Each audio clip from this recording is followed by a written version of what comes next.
Hey there, I'm Clara, and let me tell you, my in-laws thought they had the perfect prank up their sleeves.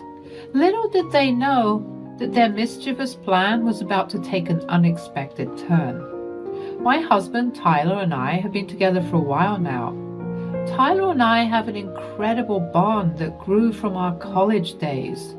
We met and instantly clicked, becoming inseparable. His infectious laughter and caring nature drew me in, and I couldn't help but fall head over heels for him. Our relationship blossomed, filled with shared dreams and countless memories. However, his family, well, let's just say they have some interesting traditions.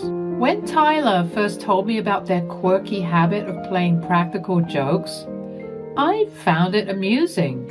Coming from a more reserved family, I was curious to experience the wild side of his relatives.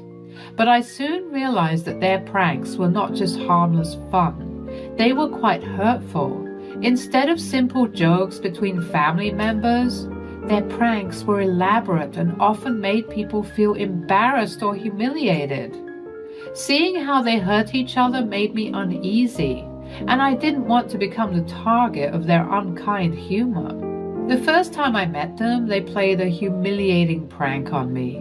Tyler's family planned a family picnic every couple of months, where his parents and siblings, along with their families, would meet up and enjoy each other's company.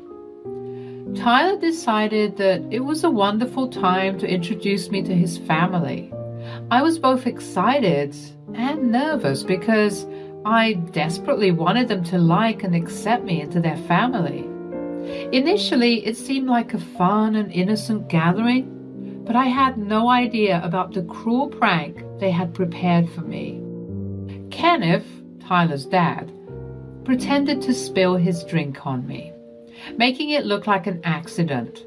The drink was sticky, so I needed to change my clothes to clean up the mess. Sharon, Tyler's mom, offered me spare clothes from their car, which she got from the trunk. She handed me a bag and I headed to the public restroom in the park to change. But when I opened the bag with anticipation, my heart sank. Instead of regular clothes, there was a huge clown costume inside. It hit me like a wave of disbelief. They had planned to embarrass and humiliate me all along. I felt a mix of shock, hurt, and shame wash over me. The mere thought of walking outside in a clown costume turned my face red with embarrassment. How could they go to such lengths to make me a target for their laughter? Reluctantly, I put on the oversized clown costume, feeling exposed and vulnerable. As I walked back to the picnic area, Tyler's family burst into loud laughter. Their mocking laughter filled the air, intensifying my embarrassment. All I wanted was to disappear at that moment. The stares and whispers from other people in the park only made me feel worse, adding to the weight of their cruel prank. It was really hard to bear their laughter and teasing, especially because I had wanted them to accept and welcome me. But instead, they seemed to enjoy seeing me embarrassed, using it as a chance to make fun of me. I felt a mix of sadness and anger, wondering how they could find happiness in hurting me so much. It was utterly mortifying, and I felt like a fool. The emotions I experienced ranged from shock to embarrassment to anger. Tyler saw the look of pain and humiliation on my face as I returned to the picnic area wearing that silly outfit. He was mad at his family. What the hell were you guys thinking? How could you do this to Clara? I told you that there would be no playing pranks on her.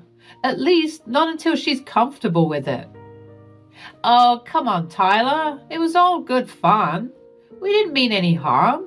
This is who we are. Harm? Harm? Look at her. She's humiliated. I know the rest of us are okay with these pranks, but she isn't. And you needed to respect that. It's the one thing I asked of you guys. Tyler, calm down. It was just a silly costume. We didn't mean for her to be so upset. Just a silly costume. Can't you see how hurt she is? You know how important she is to me, Mom. I won't tolerate this mistreatment. Tyler, we didn't realize it would upset her this much. We're sorry. Sorry isn't enough.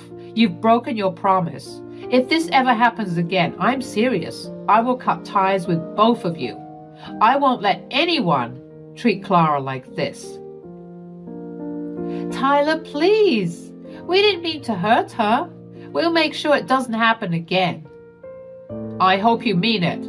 I won't let anyone disrespect the person I love. I expect better from both of you.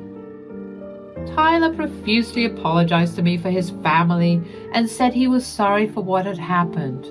It was a real turning point for him and showed me that our relationship was more important than their warped sense of humor. His kind words and understanding were like a balm for my hurting soul, showing me that he was always there for me. Sadly, that incident strained my relationship with my in-laws.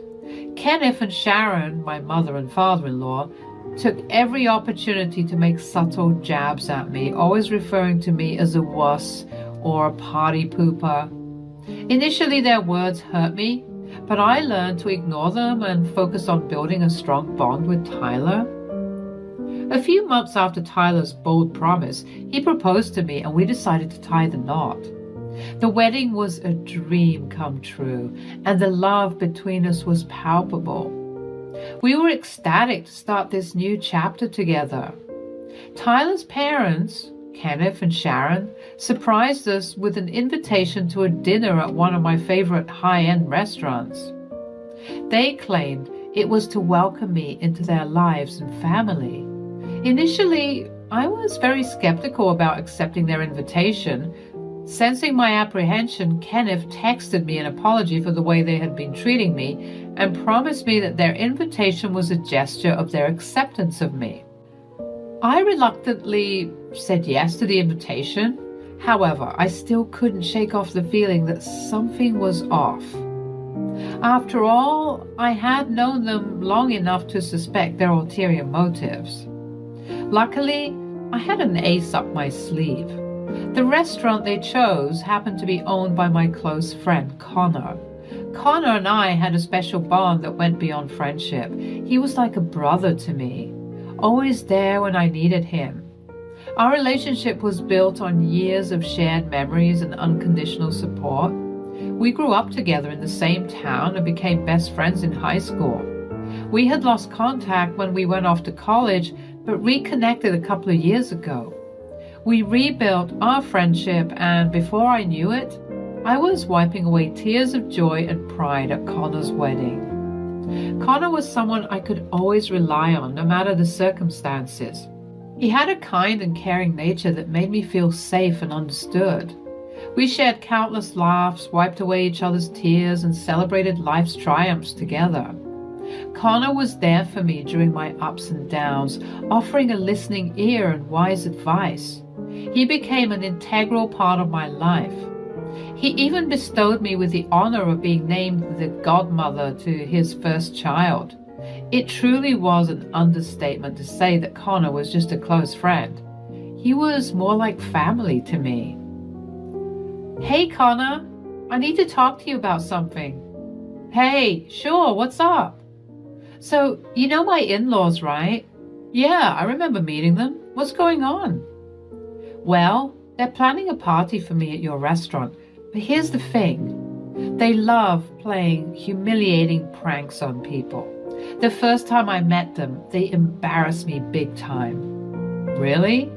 That's not cool at all. I'm sorry you had to go through that. Thanks. It was awful. But since then, Tyler threatened them and they haven't tried anything on me again, but I'm worried they might pull something at this party. Don't worry, I've got your back. If they try anything funny, I'll be ready with a backup plan to save you from any embarrassment. Oh, thank you so much. I knew I could count on you.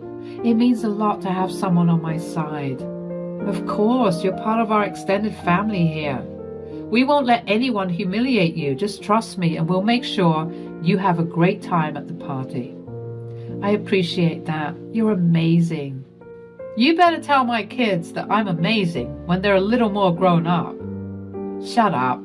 I'll need some time to think about it.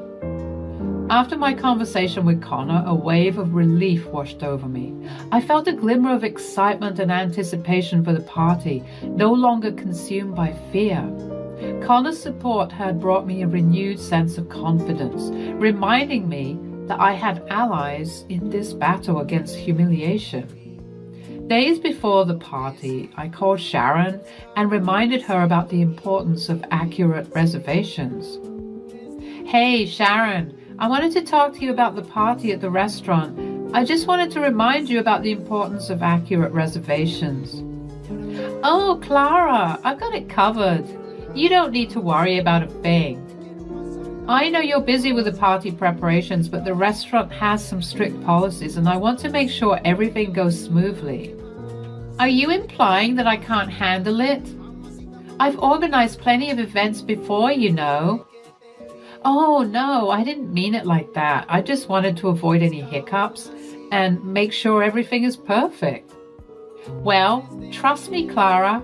I've taken care of the reservations and everything will be in order. You can count on me. I felt a mix of relief and lingering doubt. While Sharon assured me that everything was under control, a part of me couldn't help but worry. I hoped that she truly had taken care of the reservations and that the party would go smoothly as planned. The day of the party arrived and Tyler and I stepped into the restaurant. We were greeted warmly at the reception. The employees of the restaurant had quickly become our friends thanks to how often we frequented his restaurant. A waiter escorted us to our table, but as soon as we reached our table, I noticed something was off.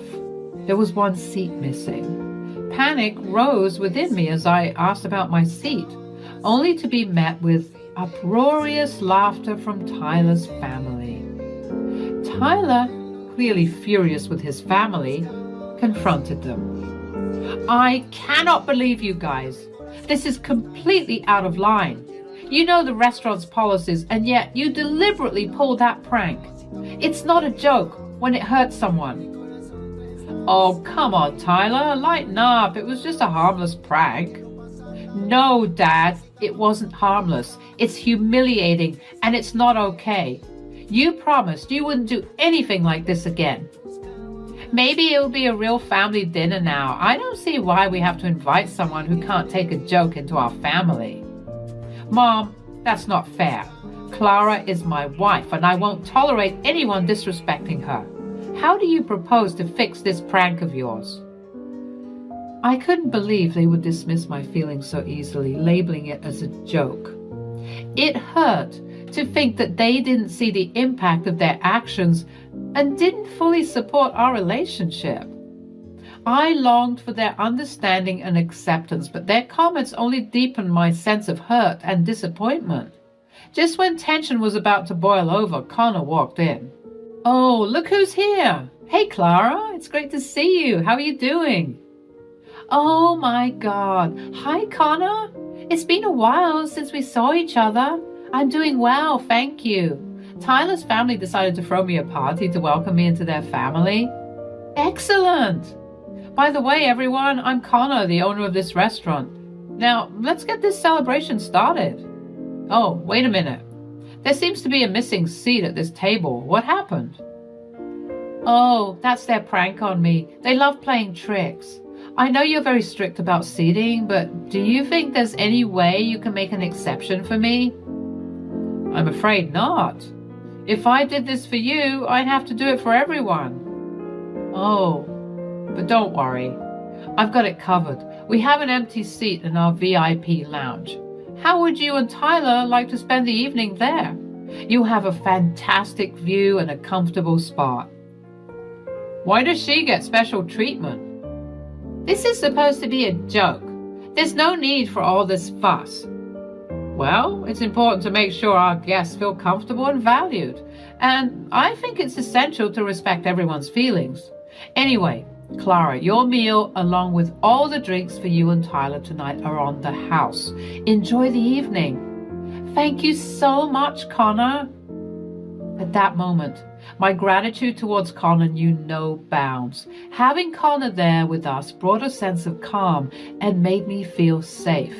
He took us to the VIP area, protecting us from the chaos caused by Tyler's family. They loudly protested Connor giving us special treatment. Connor simply motioned to one of the waitstaff to take care of their table, and they immediately quieted down. I thanked Connor a lot for standing up for me and keeping me from feeling even more embarrassed. At that moment, Tyler's support meant everything to me. Tyler's actions showed his true character and how much he wanted to keep me safe. He didn't let his family's teasing get in the way. Instead, he chose to protect me and put our well-being first. It showed how deep his love was and how strong our bond had become. Sitting in the VIP area, surrounded by safety and support, I felt incredibly grateful for both Connor and Tyler. Their unwavering presence reminded me that I wasn't alone in this journey. As Tyler and I ordered our meal and drinks, we finally began to settle down to enjoy the night. However, the night was not yet ready to be calm for us. Hey guys, what do you want? Please, let us sit with you. We're all here for Clara's party after all. No, I don't think that's a good idea. We're fine on our own. Well then, what if we apologize? We're family, and family doesn't treat each other this way. Yeah, we want to make things right. Can't we all just move past this? Are you kidding? You didn't want her in the family before, and now you suddenly do? Or because you want to sit in a fancier place and get a free meal? You guys are a joke. Leave us alone. Tyler, we're sorry. We didn't mean it like that. We were just joking. Joking? It didn't feel like a joke when you humiliated me. Your actions spoke louder than words. Enough. We don't want to hear it. Just go. Tyler, please. No, Mom. It's time you both understand the consequences of your actions. Leave now. Connor, sensing the commotion, intervened and kindly requested Kenneth and Sharon to leave our booth. When they refused, he threatened to call the police. Finally, they slinked away and headed towards their table. However, Connor followed them and asked them to leave his restaurant, citing complaints from other customers about their unruly behavior. Having no choice, they quietly left the restaurant with their heads down in shame, as the entire restaurant witnessed their embarrassing exit. That night, Tyler and I had a blast. We laughed, we ate, and we shared a couple of drinks with Connor, relishing in the victory over Tyler's family's prank gone wrong. Tyler and I were bombarded with texts from his family after that night. They were filled with anger and blame, accusing us of overreacting and causing a scene. Their words stung, adding fuel to the fire and deepening the rift between us.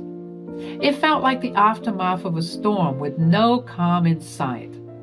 Instead of engaging in their negativity, we decided to take a stand. We realized that we didn't need that toxicity in our lives, so we made a firm decision and blocked them, putting an end to their hurtful words and actions. Cutting ties with Tyler's family was a necessary boundary to protect our emotional well-being. We refused to subject ourselves to their constant ridicule and cruelty. It was a liberating decision that allowed us to focus on the love and support we shared and the positive relationships that uplifted us. It was a fitting conclusion to this tumultuous saga, allowing us to move forward with positivity and surround ourselves with love and support. Life moved on, and Tyler and I thrived in our love and unity. Our relationship grew stronger, and we built our own loving family, free from the toxicity of his parents' cruel pranks. Thanks for sticking with me through this roller coaster tale. Remember, sometimes the sweetest victories come from the unexpected allies we find along the way. Don't let anyone's cruel pranks dampen your spirit or break your resolve. Stay strong and true to yourself, and you'll always have the last laugh.